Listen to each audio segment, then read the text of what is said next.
Praise the Lord. தேவனுக்கு மகிமை உண்டாவதாக. ஆண்டவரும் இரட்சகருமாய் இருக்கிற இயேசு கிறிஸ்துவின் நாமத்தினாலே உங்கள் யாவரையும் இந்த காலை வேளையில் வாழ்த்துகிறேன். இந்த நாளுக்கான தேவனுடைய வார்த்தை சங்கீதம் 5வது அதிகாரம் 11வது வசனம்.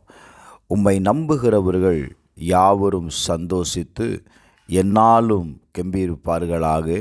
நீர் அவர்களை காப்பாற்றுவீர். உம்முடைய நாமத்தை நேசிக்கிறவர்கள் உம்மில் களி கூறுவார்களாக. என கண்பானவர்களே, சங்கீதக்காரனாகிய தாவீது சொல்லுகிறான், உம்மை நம்புகிறவர்கள் யாவரும் சந்தோஷித்து எந்நாளும் கெம்பீரிப்பார்களாக. கர்த்தரை நம்புகிற மனிதனுடைய வாழ்க்கையில் சந்தோஷம் கடந்து வருங்க. வேதம் சொல்லுகிறது, அவர்கள் எப்பொழுதும் தேவனை துதிப்பார்கள். வேதம் சொல்லுகிறது, கர்த்தர் அவர்களை காப்பாற்றுகிறார்களாம். Glory to God. எப்பொழுது கர்த்தர் அவர்களை காப்பாற்றுவார் தெரியுமா? அவருடைய நாமத்தை நேசிக்கிறவர்கள், அவரிடத்தில் அன்பு செலுத்துகிறவர்கள். சங்கீதம் 40வது அதிகாரம் 16வது வசனம் சொல்லுகிறது, உம்மை தேடுகிற அனைவரும் உமக்குள் மகிழ்ந்து சந்தோஷப்படுவார்களாக. ஹல்லேலூயா. கர்த்தரை தேடுகிற ஒவ்வொருவரும் என்ன செய்யப்படுவார்கள்? சந்தோஷப்படுவார்கள். இந்த கால வேளையில் நாம் கர்த்தரை தேடக்கூடியவர்களாய், கர்த்தரை துதிக்கக்கூடியவர்களாய் நாம் இருப்போமா? காரணம், சங்கீதம் 68:3 வாசிக்கும்போது, நீதிமான்களோ தேவனுக்கு முன்பாக மகிழ்ந்து களிகூர்ந்து ஆனந்த சந்தோஷம் அடைவார்கள். ஏங்க, நம்ம தேவனுக்கு முன்பாக நம்ம மகிழ்ந்து இருப்பது தான், நீங்கள் மகிழ்ச்சியாக இருப்பது தாங்க தேவனுடைய பலனே.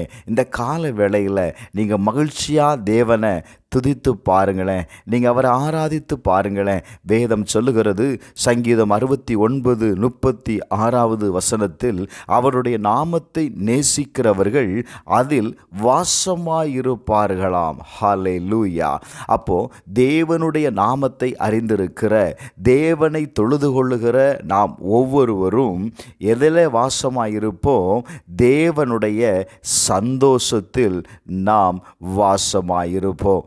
அதனால தான் வசனம் சொல்லுகிறது, சங்கீதம் 9வது அதிகாரம் 9வது வசனத்தில், சீயோன் குமாரத்தியே மிகவும் களிகூறு, எருசலேம் குமாரத்தியே கெம்பீரி, இதோ உன் ராஜா உன்னிடத்தில் வருகிறார். ஹல்லேலூயா.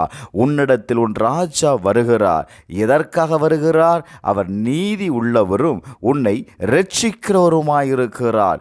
உன்னை இரட்சிக்கும்படி, உன்னை காப்பாற்றும்படி.